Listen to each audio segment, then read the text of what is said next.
Bonjour à tous, je vous invite à vous abonner à cette chaîne, à aimer, à partager, à commenter ces vidéos, c'est très important. C'est une manière de nous soutenir. Merci à vous tous.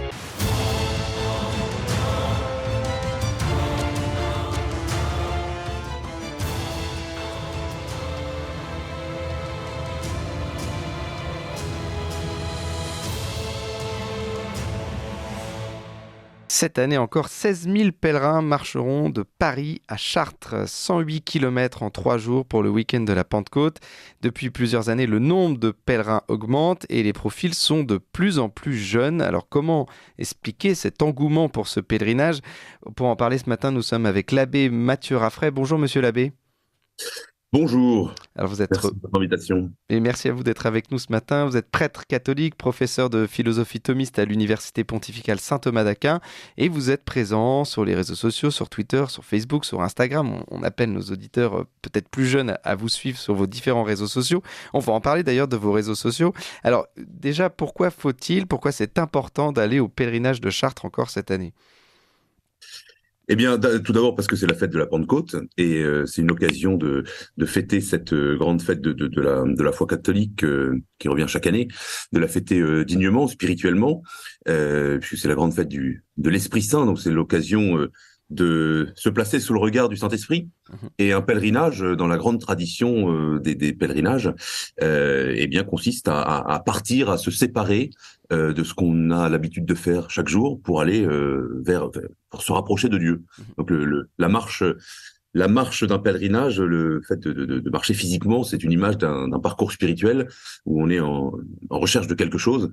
Et ces 3 jours de pèlerinage, eh bien, sous l'éclairage du Saint-Esprit, de Notre-Dame de Paris, enfin autrefois quand c'était possible, disons, mais de Notre-Dame de Paris jusqu'à Notre-Dame de Chartres, eh bien, c'est une démarche spirituelle qui est très ressourçante. Et ceux qui l'ont déjà fait, eh bien, en général, reviennent les années suivantes parce que ils savent que ce sont 3 jours de prière, on est en plus au milieu de la Beauce, dans les champs, dans la nature. On fait un peu une bouffée d'air pur spirituel qui nous sépare de notre train-train quotidien, de nos habitudes, peut-être de nos mauvaises habitudes, pour nous rapprocher de Dieu, pour se confesser, pour participer à des belles cérémonies.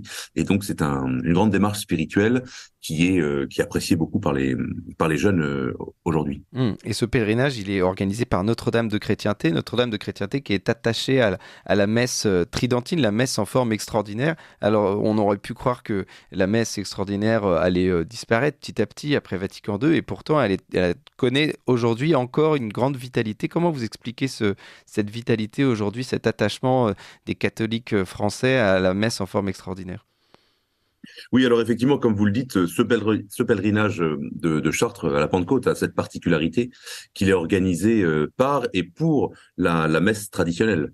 Donc depuis 41 ans maintenant, puisque l'année dernière on avait fêté les 40 ans du pèlerinage, eh bien ce sont des fidèles attachés à la tradition catholique, et en particulier à la tradition liturgique dans l'Église catholique, la tradition liturgique latine, donc ce qu'on appelle les messes en latin, on appelait ça la forme extraordinaire, ou la messe tridentine, la messe traditionnelle, disons. Donc ce sont des fidèles attachés à cette forme de ritualité, à cette forme du sacré qui fait beaucoup défaut dans la société aujourd'hui, qui ont organisé ce pèlerinage de Chartres. Et eh bien, je pense, pour répondre à votre question, que précisément la jeunesse aujourd'hui dans le monde, et en France en particulier, a soif de ce sacré, a soif de ce sens du sacré. Et tout aujourd'hui est réduit à un esprit de consommation. Nos vies, nous-mêmes, on est réduit à être de purs consommateurs. On est des employés, on est des instruments, on est des objets, et on considère les autres de la même façon. Finalement, ce monde moderne, avec les promesses un peu illusoires du progrès et du confort, eh bien finalement nous réduit à être des pions consommateurs. Et je pense que vraiment il y a dans la jeunesse aujourd'hui une soif de retrouver le sens de Dieu, le sens de la transcendance, le sens du sacré, le sens de choses, vous voyez, qui sont plus éternelles, plus spirituelles, qui ont une plus grande valeur évidemment.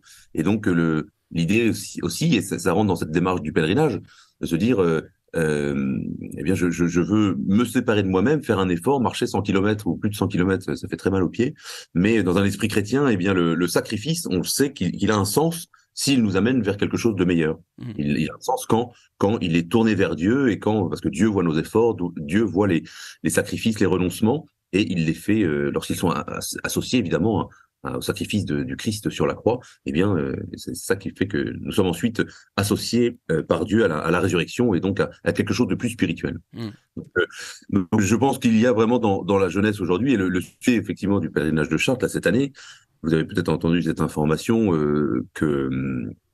qu'ils ont été obligés de fermer les inscriptions il y a déjà presque 5 jours parce qu'ils pouvaient plus recevoir pour des questions pratiques pour la taille de la colonne, la taille des bivouacs. Eh bien, il y a eu une telle augmentation cette année du nombre d'inscriptions qu'ils ont été obligés d'empêcher les gens de s'inscrire pour des questions de sécurité et d'organisation. Donc, il y a vraiment un engouement qui est très intéressant et très, à mon avis, très très symptomatique d'une véritable recherche de Dieu dans la société et d'une recherche de plus de sacré, même chez les jeunes chrétiens. Oui, un retour au sacré, une soif de transcendance.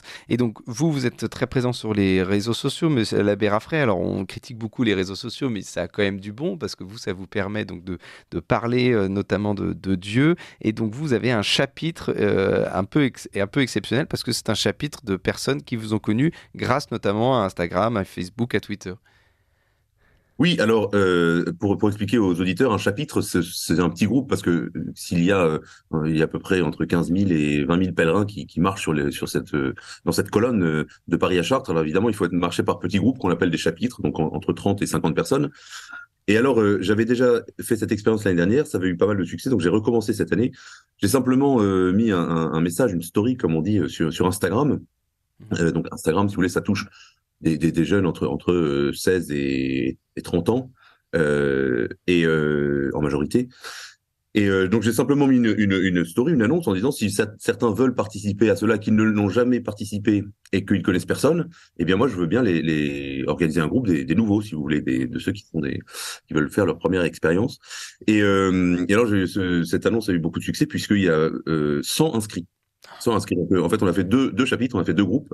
Un pour les. Alors, c'est à peu près réparti. Il y a la moitié qui ont moins de 21 ans et l'autre moitié qui a plus de 21 ans. Et d'ailleurs, ce qui correspond, j'ai vu les chiffres de l'association organisatrice Notre-Dame de Chrétienté, qui disait précisément que la moyenne d'âge, c'est 20 ans, entre 20 et 21 ans. Donc, ça correspond tout à fait au public de ce pèlerinage. Et donc voilà, il y a une centaine de jeunes qui vont venir, ce sera leur première. Tout ce qu'ils ont en commun, c'est que ce sera leur première participation. Et alors j'ai un peu interrogé, j'ai demandé un peu de me donner quelques éléments. Et sur ces 100 jeunes, il y en a une dizaine qui sont pas du tout baptisés, qui sont catéchumènes ou qui veulent juste voir de quoi il s'agit. Et puis la grande majorité sont des gens qui ont été baptisés à la naissance. Et puis, quand ils arrivent à 15, 16, 17, 20 ans, 25 ans, eh bien, se disent, ils n'ont reçu aucune formation, ils sont pas allés au catéchisme, ils n'ont pas fait leur communion, etc. Et donc, ils se disent, il faut que je retrouve cette identité catholique qui est la mienne. Et donc, alors, c'est très, très caractéristique des gens qui me contactent sur les réseaux sociaux. Moi, je suis principalement sur Instagram, auprès des jeunes, et c'est exactement le profil. Et chaque jour, sans exagérer, chaque jour, j'ai au moins une personne nouvelle qui s'adresse à moi en me disant comment est-ce qu'on fait pour devenir catholique, pour être baptisé, ou bien pour retrouver, voilà, j'aimerais lire la Bible, j'aimerais apprendre le catéchisme, qu'est-ce que je dois faire? Et je pense, à mon niveau, en tout cas, je vois c'est quelque chose de tout à fait nouveau. Moi, ça fait 14 ans que je suis prêtre. Je vous garantis que c'est un phénomène qui n'existe que depuis 2 ans. Voilà, pendant les 10 premières années de mon sacerdoce, quand il y avait des jeunes qui voulaient se convertir, c'était vraiment l'exception. Alors on mettait on concentrait toutes les forces pour essayer de s'en occuper. Aujourd'hui, ce sont des centaines et des centaines de jeunes qui se tournent vers la foi là, depuis 1 an et demi, 2 ans. Et donc je pense que c'est un phénomène, alors qui se voit pas encore peut-être dans la société à l'extérieur, mais qui est réel. Il y a une véritable vague de conversion de la jeunesse en France, de retour de la jeunesse en France vers la foi catholique. Et vous, alors, Abbé Raffray, vous défendez, on va dire, une vision du catholicisme, on va dire péchu. Est-ce que vous pouvez nous expliquer ce que c'est ce côté péchu? Parce que c'est pour ça aussi que les jeunes viennent vers vous. C'est-à-dire que c'est aussi une sorte de catholicisme viril. Je ne sais pas si on peut dire ça comme ça. Si, j'ai osé utiliser cette expression, on l'a beaucoup reproché d'ailleurs, parce que viril, ça veut pas dire avoir des gros bras et faire de la musculation et manger de la viande. Hein. Viril, ça veut dire, il y a un passage d'ailleurs de la Bible qui dit soyez des hommes. Et on dit d'ailleurs que Sainte Thérèse d'Avila, la grande fondatrice du Carmel, avait cette expression mes filles, en s'adressant aux religieuses qui fondaient avec elle, qui l'accompagnaient, elle leur disait mes filles, soyez des hommes. Et dans le sens, soyez vertueux, soyez forts, soyez fermes, soyez décidés, sachez là où vous allez, d'où vous venez, qui vous êtes, et soyez fiers, heureux et combatifs dans vos convictions. Et je pense que c'est exactement ça que cherchent tous ces jeunes dont je viens de parler, qui sont en recherche d'une identité, d'une foi, d'une transcendance que le monde ne leur a jamais donnée, que le monde est incapable de leur donner. Eh bien, ils cherchent un christianisme, un catholicisme qui soit complètement assumé et qui soit fier de ce qu'il est. Et si vous voulez, il y en a un peu ras-le-bol de cette vision le catholique, c'est celui qui est en général un petit bourgeois timide, qui est dans la principale caractéristique serait d'être tolérant avec tout, qui est toujours d'accord avec tout le monde, ni pour ni contre, bien au contraire. Et qui tend l'autre joue. Ah, mais alors ça, il faut tendre l'autre joue, mais c'est pas la même chose. Exactement. Tendre l'autre joue, ce n'est pas la tiédeur. Il faut de la force pour être capable d'affronter un ennemi et de le provoquer en lui tendant l'autre joue. Pour ça, il faut avoir de la force. Et ça, c'est l'image que nous montrent les chrétiens de tous les siècles, depuis les premiers martyrs jusqu'aux chevaliers du Moyen Âge et les moines bâtisseurs, ceux qui ont construit les cathédrales, les monastères, etc. Vous voyez, je pense que le fait d'être tiède et mijauré et d'être dans une espèce d'amour béat et bêta, eh bien, c'est une déformation du christianisme, c'est une déformation du catholicisme. Le Christ qui nous dit de tendre l'autre joue, qui lui-même tend l'autre joue quand un soldat du grand prêtre avant sa mort lui donne une gifle, il lui dit pourquoi me frappes-tu, si j'ai mal parlé, dis-moi ce que j'ai dit de mal. Donc il faut une assurance, il faut une foi ferme et solide, il faut être prêt à affronter la mort, comme le fera le Christ qui va jusqu'à donner sa vie. L'amour, c'est pas quelque chose avec lequel il faut plaisanter. Voilà, l'amour que nous enseigne le Christ, c'est un amour qui va jusqu'au sacrifice, jusqu'au don de soi, parce que l'amour que nous enseigne Dieu, encore une fois, c'est pas un amour guimauve où Jésus t'aime, tu dois aimer tout le monde et il faut tout tolérer, et être indifférent au mal et indifférent à tout ce qui arrive. Au contraire, l'amour, c'est quelque chose d'exigeant. Ceux qui aiment véritablement le savent. Aimer quelqu'un, aimer un enfant, aimer sa femme, aimer tout l'amour même de l'amitié, etc. L'amitié et toutes les formes de l'amour qui existent, eh bien, ça nécessite de s'engager, de se donner, de passer du temps et de renoncer à soi-même pour quelque chose de plus grand. Et ça, évidemment, c'est un discours qui plaît à vos jeunes, notamment sur les réseaux sociaux. Alors, ce week-end, c'est le week-end de la Pentecôte. Il y a le pèlerinage de Chartres, on l'a dit, mais alors la Pentecôte, c'est tout de même une fête chrétienne. Est-ce que vous pouvez rappeler à nos auditeurs quelle fête, qu'est-ce qu'on fête en ce week-end de Pentecôte ? Eh bien, dans la fête de la Pentecôte, c'est cet événement donc qui a lieu 50 jours après la résurrection du Christ. Les apôtres sont réunis au Cénacle avec la Sainte Vierge. Et ils sont enfermés parce qu'ils ont peur des Juifs, ils ont peur de ceux qui ont tué le Christ, en disant qu'ils vont être les prochains sur la liste. Et puis, d'un coup, dans cette salle, il y a un vent violent, un grand bruit, et puis apparaissent des langues de feu qui descendent sur chacun des apôtres, et ils sont donc remplis du Saint-Esprit. Et alors la manifestation de cette présence de l'Esprit Saint, de cette intervention de l'Esprit de Dieu dans le monde, sous la forme de ces langues de feu mystérieuses, eh bien c'est que ils se mettent, ils n'ont plus peur. Et puis ils sortent de cette pièce dans laquelle ils étaient enfermés et ils commencent à prêcher à la foule qui était réunie là pour la fête pour une fête religieuse. Et ils prêchent Jésus-Christ, ils expliquent un cours de catéchisme si vous voulez. Et en fait, étonnamment, chacun entend le discours des apôtres dans sa propre langue.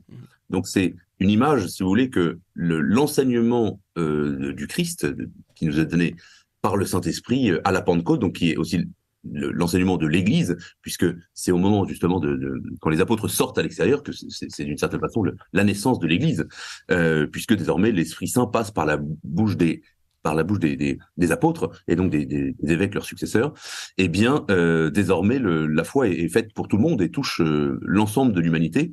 Et c'est un appel à la mission. C'est un appel pour les chrétiens à être missionnaires, à être heureux, fiers de leur foi et à sortir dans le monde pour évangéliser, comme ont fait toutes les générations de chrétiens depuis ce jour-là.